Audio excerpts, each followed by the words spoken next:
Today I'm going to be talking about if a Yamaha R6, specifically this generation, 2008 to 2016, because that's what I have experience with, is worth it in 2024.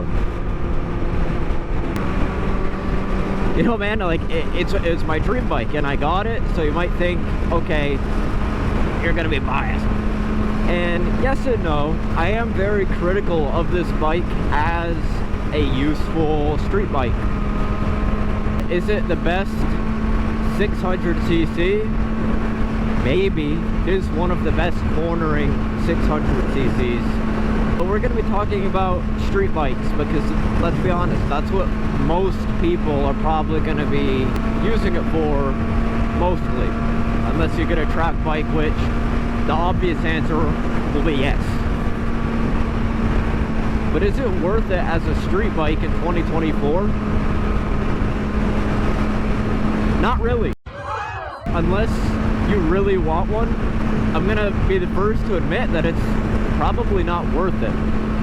The prices of these have skyrocketed once they discontinued them, and they haven't really come down.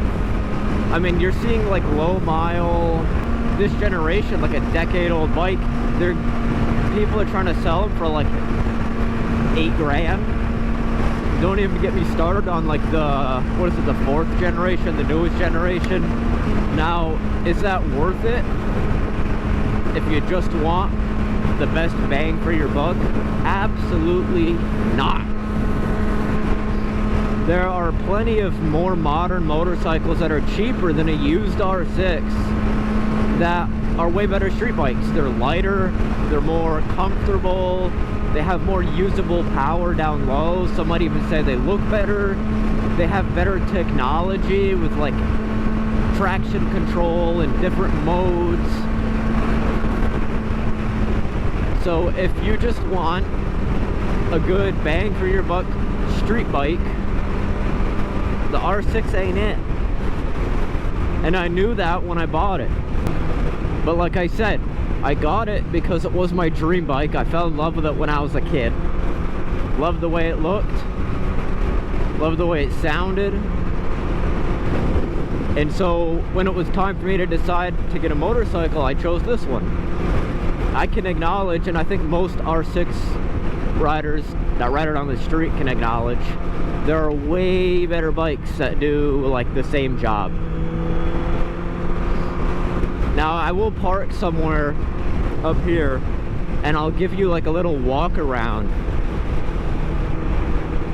show you what the bike looks like. Because let's be honest, if you don't like the look of the bike you're riding, what are you doing? Is it even worth it? Alright, check this out. Just look how good this bike looks. It's filthy right now, so ignore that. Full of bugs and shit. But like, look at the Hornet head, right?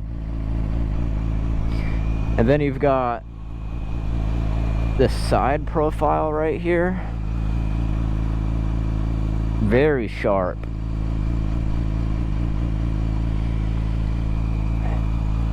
And this rear end, I love the this right here. I think after 2009 it used to be just like all one piece right here, and then they changed it a little bit and added it so it's I don't know what the hell you'd call that, like a wing. But look at this aggressive tail, very flat looking at it from the side. And another thing I fell in love with about it is the cockpit. I love the way it looks. It's very wide up front. Like my hands, when like colder weather and stuff, feel no wind at all. And when you get the Pewig double bubble, which you have to get, every time I see somebody with the stock windscreen, I honestly cringe a little bit. Whether you get it clear or tinted, I don't care. But this double bubble right here, the boop, that's what does it for me. And like, just look at the cockpit from back here. Man, it looks good from every angle. Alright, let's get out of here. I think if you want to get a track bike, you should absolutely get an older R6. You can get like a wrecked one or one with no title or something for pretty cheap. Great bike. If you want a street bike and you really want the R6 because you like it, is it worth it? Absolutely. Right? Because you want it. Is the R6 a good all-around street bike? And a street bike, you're gonna want it to be somewhat comfortable, maybe good on gas, low-end power, because again, on the street, legally, you're not gonna be hitting red line, because hitting red line in first gear on this, you're already going faster than any speed limit that I'm aware of.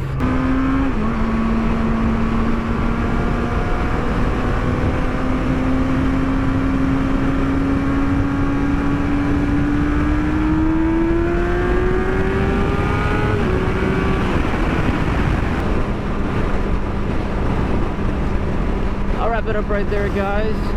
Thank you so much for watching. I'll catch you guys on the next one.